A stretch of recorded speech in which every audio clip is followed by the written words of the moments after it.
10 years ago, I did a video on making a French style marking gauge like this one. This isn't the one from the video, but the one in the video was very similar to this. The video was based on an article written by my friend Dean Janza in a 2009 issue of Popular Woodworking magazine. After that video, lots of people made that gauge. Lots of more people made videos about making similar gauges in the 10 years since that video. So there's lots of information out there on how to make these gauges.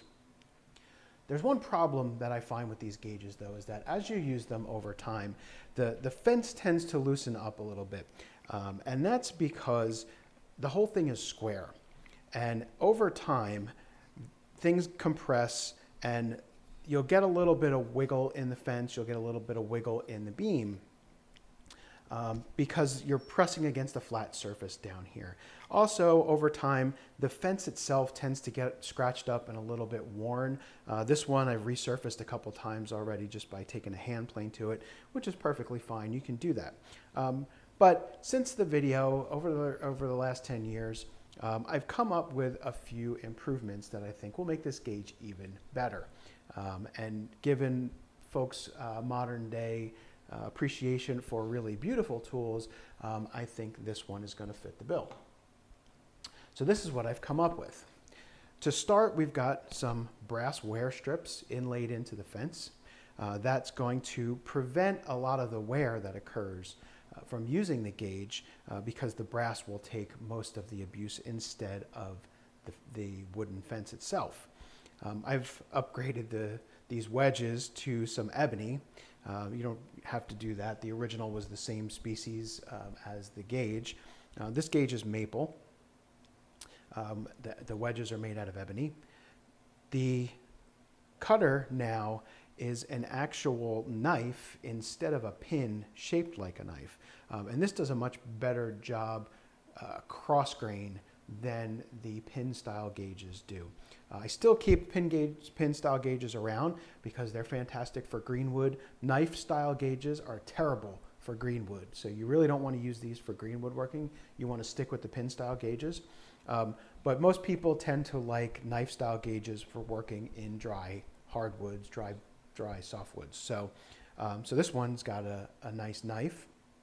Again, capped with a little wedge to hold it in place. The other improvement that I made is to change the shape of the beam. If you watched my video on making the panel gauge or read my article in Popular Woodworking on making the panel gauge, you probably remember how that beam was shaped kind of five-sided, like pentagon shaped.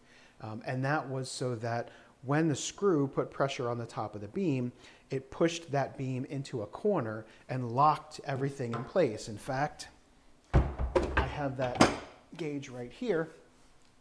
So you can see it's a similar concept where the screw pushes against the top flat of the beam, but when the screw pushes down, it forces that beam into the V shape. And that really locks this in. When you tighten that screw, there's no play in this beam whatsoever. This gauge works similarly because of the shape of the beam.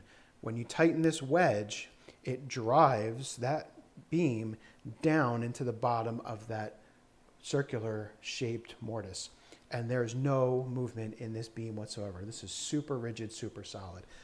So today I want to show you how to make this gauge. If you haven't watched my original video on how to make the original style, you might want to watch that one first because I'm not going to cover everything that I did in that video in detail. I'm just going to cover kind of the high points of the improved version in this video today. So watch that one first. I'll put a link somewhere around here, and then come back and watch this one and see what the improvements are like. So the layout for the fence of the gauge is pretty simple. I've got a block of wood that's 1 inch thick, 2 inch wide, and each fence is going to be 3 inches long. You can see I've laid out 4 of them here. There's a few other lines on this block. The first one is about 1 inch up from the bottom. That's going to be where I drill a 5/8 inch hole for the beam to pass through.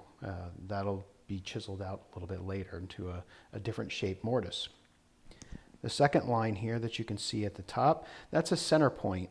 For a compass, that line is 1 inch down from the top of the gauge. That allows me to scribe this 2-inch diameter arc to make the top of the gauge fence. So my brass stock is 3/8 of an inch wide, so I need to make 3/8 inch wide grooves here to inlay it into. So I'm going to lay out a line 5/32 from each edge here.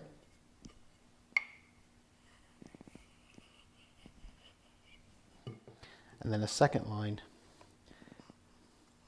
17/32 from each edge. And I just set this with a combination square, and that lays out the grooves for the brass. To plow the groove for the brass, I'm just using a small plow plane. I've got the stock held in a sticking board, and I've got a 3/8 inch blade in my plow plane that closely matches the width of the brass stock. And I'm going to plane this groove to approximately 1/8 of an inch deep.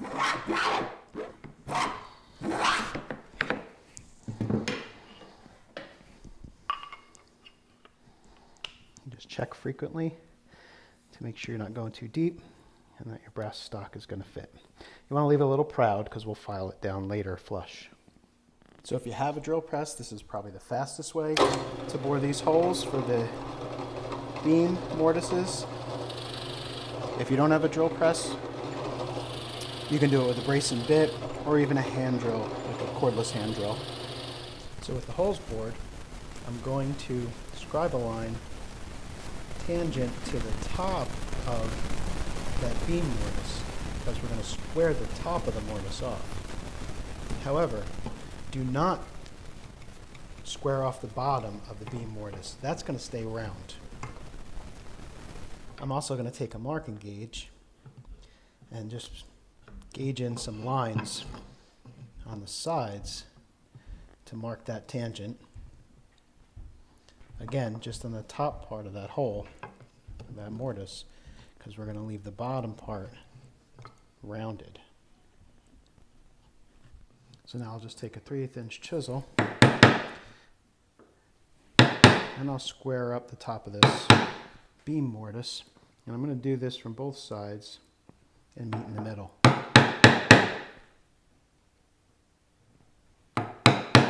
So after drilling the beam mortises and chopping out the top half square, I went ahead and laid out for the wedge mortise. Now, I've already showed you how to do this in the previous video on this gauge, but essentially what I have is a 3/8 by 1/4 inch mortise on this side and 1/2 inch by 1/4 inch mortise on this side. And that is going to give you about a 6-degree angle on your wedge. And you can see you want that bottom of that wedge to hang maybe a 32nd of an inch below the top of the beam mortise, so that it'll apply pressure to the top of the beam. And then here's the top half of that mortise is angled from 1/2 inch to 3/8 of an inch here.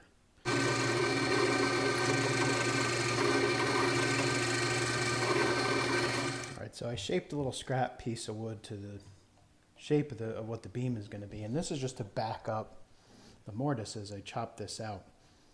And you're going to have to do this with a bench chisel because the mortise is just too small to do with the mortise chisel. So take your time, clear the chips often because the hole's going to get all clogged up with gunk and chips because it's a really tiny mortise. And just take your time and clear the waste following your layout lines.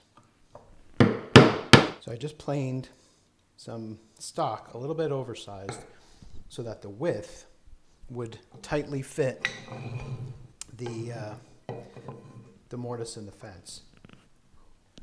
At this point, I'm just concerned about the width. The height, I'm going to adjust later.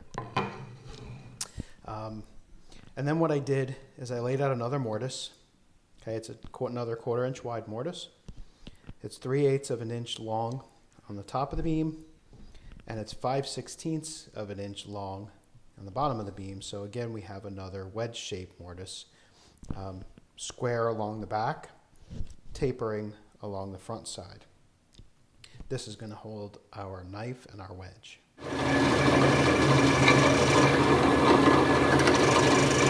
So by keeping the stock square as long as I can, allows me to chop these little mortises for the blade and the wedge before shaping the beam. Makes it a lot easier to hold. When you're cleaning up the front part of this mortise, you want to make sure hold that chisel at the right angle. So if you turn your layout lines towards you, you can line that chisel up, just follow the angle. You want these mortise bottoms, or the sides I should say, to be either flat or slightly undercut so that the wedge works properly. And the easy way to check for that is to just kind of put your chisel at the end of on the bottom of the mortise. See if it sits flat. If it tends to rock in the middle, then you might have a little bit more fitting to do. This one seems like it's pretty good. Like it's not rocking in the middle, but actually on the ends. So now I'll take the square beam and turn it into the shape that I need. I'm going to use 3 planes for this, but you don't have to use 3 different planes. I just do it because I have them set differently. So the first thing I'm going to do is knock the corners off.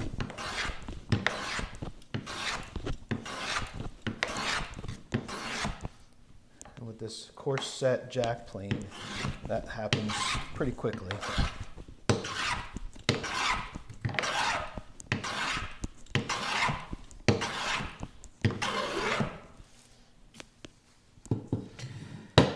Now what I'm going to do is I'm going to switch to a molding plane. This is a 3/8 inch radius round plane. You don't have to use a molding plane. You can do all this work with a block plane or a jack plane or whatever. I just like using molding planes. So for rounding all this over, that's what I'm going to do. All right, so I'm not trying to get this to be perfect right here, but I want to get the shape.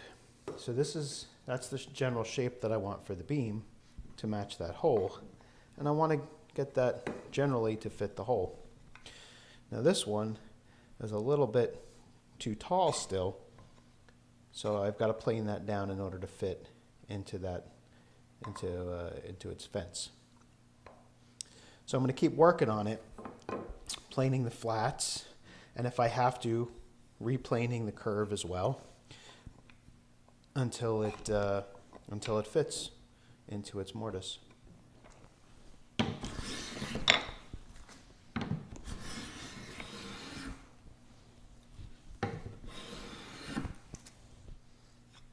Now that's the fit I'm looking for. It's not loose. Okay, it doesn't really move around a whole lot, but it slides through easily. If it's a little tight, if it slides but binds up, we can fix that a little bit later when we do some sanding. But that's basically what I'm looking for. I want the beam to slide through the mortise fairly easily. You can see it hangs a little there. Fairly easily, it should slide through the mortise, but it shouldn't move around a lot. You shouldn't have a lot of side to side or top to bottom play. That's the fit I'm looking for. So when you're making these gauges, one of the questions that always comes up is where to get the blade from. So let me show you a couple options for that. So the easiest way is to just buy a blade. If you can get a marking gauge blade, you can use that. You can use razor blades, an old worn out razor blade. You can find a safe way to hold it and cut it. X-Acto knife blades, I've seen these used. They work pretty well. Surprisingly, what works surprisingly well are cut masonry nails. Now these nails, these are not cut nails like we would use for woodworking. These are hardened steel masonry nails. And they're not malleable and soft like the cut nails we use for woodworking. These are hardened nails. And surprisingly, you pretty much have to take these to the grinder in order to shape them. They are hardened steel. So you can use these to make a good marking gauge knife that'll hold an edge pretty well. Of course, you can use old card scrapers. That's what I did for this blade here, which is the blade for my large panel gauge. This was just made, ground and cut and shaped and ground and honed from an old piece of saw steel, which essentially is what scraper blades are, or even an old putty knife or drywall knife. Essentially, this is the same steel as what's in here, so you can use an old putty knife, drywall knife, and that will make a really good gauge knife with a little bit of cutting and grinding. Of course, the most difficult way and most time consuming is to go ahead and make your own from tool steel. So what I used was a piece of 01 tool steel. This is a high carbon tool steel from a metal supplier. This piece is about 1/4 of an inch thick, which is the size that I need for the gauge beam. So that mortise is 1/4 of an inch. So I cut off a piece that was about 1/8 of an inch thick. I just ripped it off with a hacksaw. And then after that, it was a lot of work lapping it on a diamond stone, taking it to the grinder to shape the end, to shape the bevel. And at this point, I have not honed this. I haven't hardened the knife, I should say. I'm going to leave it for now, just because I really don't feel like going through the process of hardening and tempering for a marking gauge knife. It will hold a fairly decent edge for a marking gauge in its current state, in its annealed state, without having to go through the process of hardening and tempering. So I'm going to leave it for now. If it gets annoying having to resharpen it constantly, then I'll go ahead, then you can harden it. But I'm not going to bother hardening it right now. It was already enough work just to cut it with the hacksaw and shape it to the profile that I wanted for this gauge. Now, I don't like to use exotic woods too often, but I do like a little ebony once in a while.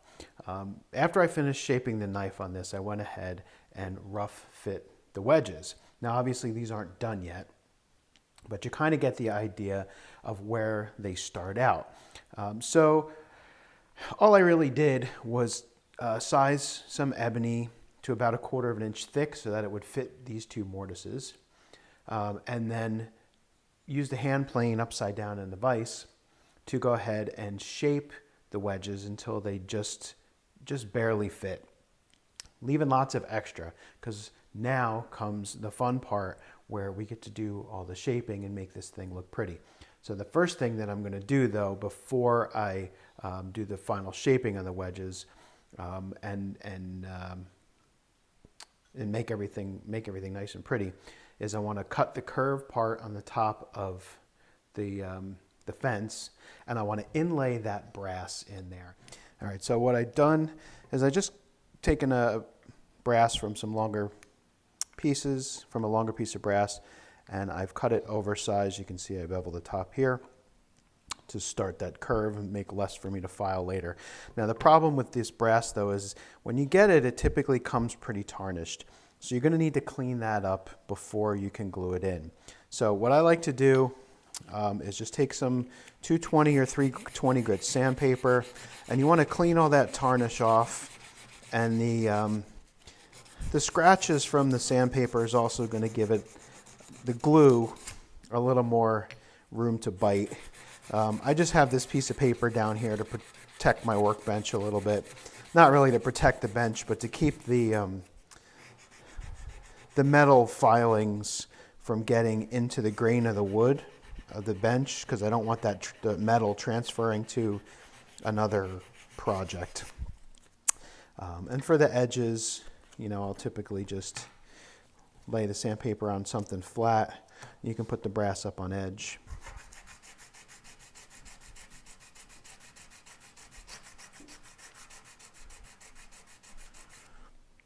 And give it a quick clean up. Now, I'm not going to do the top face because that'll be filed flush later, so that'll clean that up. All right, so I'm going to use 251 gram strength hot hide glue to put the brass wear strips in. And I just have these dollar store measuring spoons. I don't need a lot of glue here, so I'm just going to make about a tablespoon of granules. Otherwise, you're going to end up wasting a lot of glue. So I'm going to put in a tablespoon of granules, follow that up with a tablespoon or so of water. So the other thing that I always make sure to do when I'm going to glue metal to wood, I've cleaned the brass, cleaned the tarnish off, but I want to make sure I get any oil or anything off. So I'm going to use just a little bit of acetone. I'm not going to be neat with the glue here. I'm going to apply it pretty liberally. I'm not going to worry about getting it, whether I get it on other surfaces, because the beauty about hide glue is even after it's dried, you can clean it up with warm water. You can scrape it off, peel it off. So I want to get the glue, plenty of glue on there. I want to get that piece of brass in there, pressed into place. I won't need to clamp this, which is a wonderful thing. So while the glue on the fence was drying, I went ahead and I just shaped the wedges a little bit, gave them a little decorative detail. This little one you can see I shaped like a small molding plane wedge. That's the one that's going to hold the blade in place. And then this is the captive wedge for the fence. Pretty simple design, pretty simple shape, easily shaped with a couple of saw cuts and then some work with a variety of different files. So I let the glue dry for about 2 days, and now I'm filing the brass flush.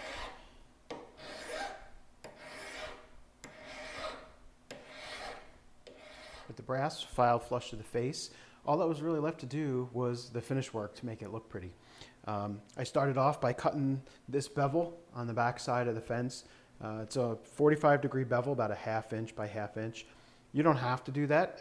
It's completely up to you. I like it because it gives my finger a little place to rest. But you can leave that bevel, forget the bevel and just leave the whole thing square. Some people do that. Then it was a matter of doing lots of sanding just to clean everything up. I sanded the face, made sure that the brass was flush. The one thing you have to watch out for when you sand this face and you sand any of the brass is that the brass filings will get into the maple and make it look kind of dirty. If you use a dark wood like rosewood or something like that, it probably won't be much of an issue. But with the maple, it really made it look kind of dirty. So what I did was take a small wooden block and wrap some sandpaper around it after I flushed everything up, and then just sanded the wood parts lightly just to remove that dirty, grungy look to it. So sand the wedges, sand the beam. Once everything was sanded, I sanded everything through 220. Once it was sanded, then I put a little bit of shellac on, probably about 4 coats, I think. Really, really thin cut of shellac, 1 pound cut or less, I think it was. I don't really know because it was whatever was left in the can was diluted with some additional alcohol. So I don't really know what cut it was, but it was a very thinned out mixture of blonde shellac. About 4 coats of that wiped on. And then I sanded with 600 and waxed everything after the shellac, and this is the result. I did have one problem with the brass wear strips when I was filing them flush. The hide glue did give way. It didn't hold. I'm not sure why that is. I have successfully glued brass to wood and other metal to wood using hot hide glue before, so I'm not sure why it didn't work this time. Maybe there just wasn't enough good contact between the brass and the wood. I don't know. But I cleaned it all up and I just used some epoxy to put the brass in, and everything held just fine. So But that's it. That's the new and improved gauge. So I hope you'll go out and make one for yourself.